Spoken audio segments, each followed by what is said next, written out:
Story begins with our protagonist Yotsuya. He is a 14-year-old middle schooler from Tokyo. He is a loner and does not seem to have any friends at all. At home, he is playing video games by himself. One day, he stays after classes end because a teacher lectures him. He notices two of his female classmates watching him while that happens: Shindou, the athletic model, and Hakozaki, a weak girl who often skips school due to her sickness. After the teacher leaves him in the classroom, the world around him flashes, and he is transported somewhere else. He falls into a lake, which softens the impact. After getting out of it, he is approached by the two girls from the classroom. Shindou seems happy that they got a guy this time. He is very confused, but before they can explain more, the game master appears. The game master has the appearance of an almost nude man missing the upper half of the head. He explains to Yotsuya that the three of them will now work together to complete a quest, the quest being to fulfill the request of the village chief within 14 days, adding how after each quest is complete, another member will join their party. But that member needs to be prepared because the monsters in this world are dangerous and raring to kill. We learn that Shindou is a wizard who manipulates wind, and Hakozaki is a warrior of the sword. Then the game master spins the wheel to determine the occupation of Mitsuya. The wheel ends on a rare but rather weak occupation of farmer, with the game master disappearing. Shindou explains in more detail how things happen that lead to them being here. At first, it was only her, and when she completed the first quest, she was brought back to our world. Then the game master asked her to become friends with Hakozaki. Once she did, the two of them were brought into this world again to do another quest. Once they finished their second quest and returned to our world, the game master instructed them to be alone with Yotsuya. So back in the classroom, they accomplished that which brought all of them into this world yet again.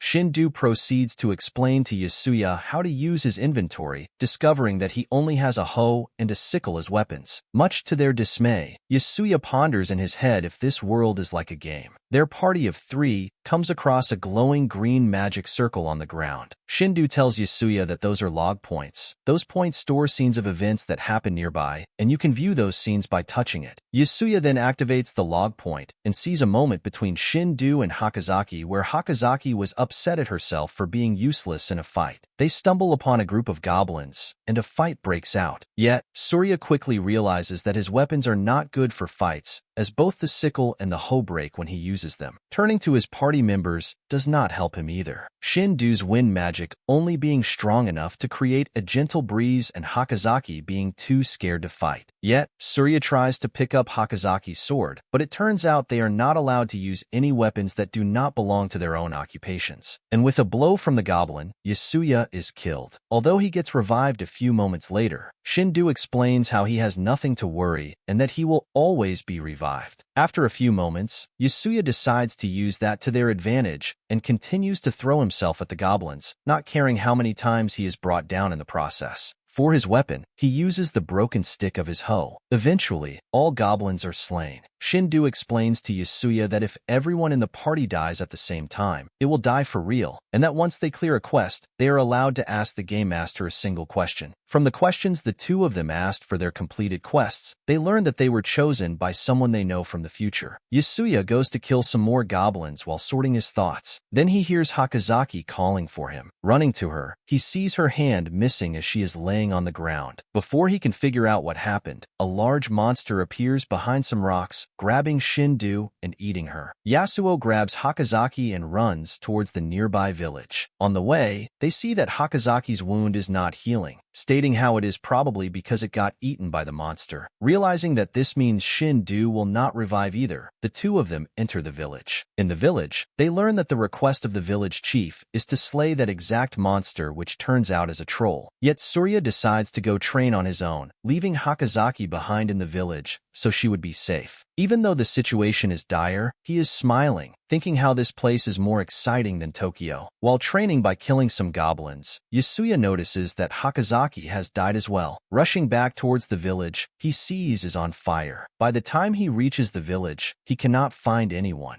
Seeing a log point, he interacts with it, which shows him how Hakozaki sacrificed herself to save a child from the village when a troll attacked. The troll spots him, and Yotsuya runs into the forest. While running away from the troll, he stumbles across a goblin. Killing the goblin makes him reach level 10. Suddenly, the time completely freezes, and the game master appears, congratulating him on leveling up and spinning the wheel once again to assign Yotsuya another occupation. He is granted another rare occupation, namely the chef. Although disappointed at first with this occupation, he is able to see the organ layout of monsters. Not only that, he also gets a knife he can use as the time begins to flow once more. Yotsuya uses the new power he got to locate and cut open the troll's stomach. With the contents of the stomach spilling out, Shindou and Hakozaki are both revived. After a long and exhausting fight, Yotsuya comes up with an idea and together with Shindou, manages to bring down the large monster. With the trolls slain, the game master appears before them and congratulates them on the completion of the quest, allowing Yotsuya to ask him a question. After thinking for a little moment, Yotsuya asks the game master what they will have to do after they finish the last quest. The game master shows them what happened in his world. They see themselves fighting monsters in Tokyo with the final massive monster appearing before them. Before they can see more, they are back in the classroom, noticing that no time has passed in our world for the duration they were gone. Some days later, the game master contacts Yotsuya through his phone. Following his instructions, he comes to a school. Inside the girls' restroom, he finds 3 girls picking on a 4th one, trying to strip her down and record her with their smartphones. The game master tells him that the one he is looking for is the victim of the bullying. Yotsuya helps the bullied girl by breaking the smartphones of the other girls and scaring them away. Afterwards, he escorts her home. Back in his place, he wonders if he did everything correctly. At that point, he is transported into the other world. There he is reunited with Shindou and Hakozaki, as well as the girl he rescued earlier. We learn her name is Takada, and the game master assigns her the role of a wizard different from Shindou as Takada manipulates fire instead of wind. Then the game master gives them their next quest. They need to deliver goods to a town called Durbo and traverse 5 of the map within the next 40 days. Shindou spends some time with Takatai, explaining to her how this world works. The party gets ambushed by a large, centipede-like monster. With some struggle and many deaths, they manage to overcome the challenge and slay the monster. We learn more about Shindou's background as she evinces to Yotsuya how she had bad parents, and the only friend she had when she was very young took her own life. When she started going to school, the teachers always picked on her because of her parents. The only ones that stuck by her were the friends she made, and that made her value friendship over everything. Once she got transported to this world, none of her other friends made it here with her, and she was all alone. In addition, her athletic prowess got reduced once she became a wizard in this world, begging Yotsuya that she needs his help to not die for real in this world as it has stripped her down to nothing. Yotsuya promises he will help her. The group makes their way to the village from last time they were in this world, learning that many years have passed since those events happened. A passerby immediately recognizes them as heroes, which surprises them. Figuring out that anyone from this world can immediately recognize them as such, from the passerby, they learn about a tournament that is being held in a nearby town. There they can win some horses which they will need to travel long distance for their quest. On the way to the town, they get ambushed by bandits. Learning that they cannot strike other humans without losing levels as a punishment, they decide to run. Shindou gets caught by the bandits when Yotsuya suggests they forget about her and focus on the quest, since if any one of them finishes the quest, everyone will be transported back to our world. Hakozaki and Takatati do not share his view and split away from Yotsuya, going to rescue Shindou on their own. But in the end, they only get captured themselves. Yotsuya enters the tournament but is defeated in his first match by the knight he fought, Cavil, who we learn is a girl after she removes her helmet to talk to Yotsuya. He pleads with her that he needs a horse to reach Durbo. She agrees if he does some work like slaying some monsters. Yotsuya instead offers them the location of nearby bandits. The town guard as well as Kabul agree to it, and they head out to slay the bandits. Yotsuya is able to track down their hideout thanks to his party members who are there, and he can simply see their location on the map. Cavil and the guards make short work of the bandits, rescuing the captured trio. Realizing that they only got one horse from that agreement, the party is trying to figure out a way for all of them to go. Kabul interjects, offering another horse and a carriage in exchange for allowing her to come along. And so the party is joined by Cavil and 2 of her retainers, under the condition that the horses will be returned to her once they reach their destination, as well as allowing her to train them along the way.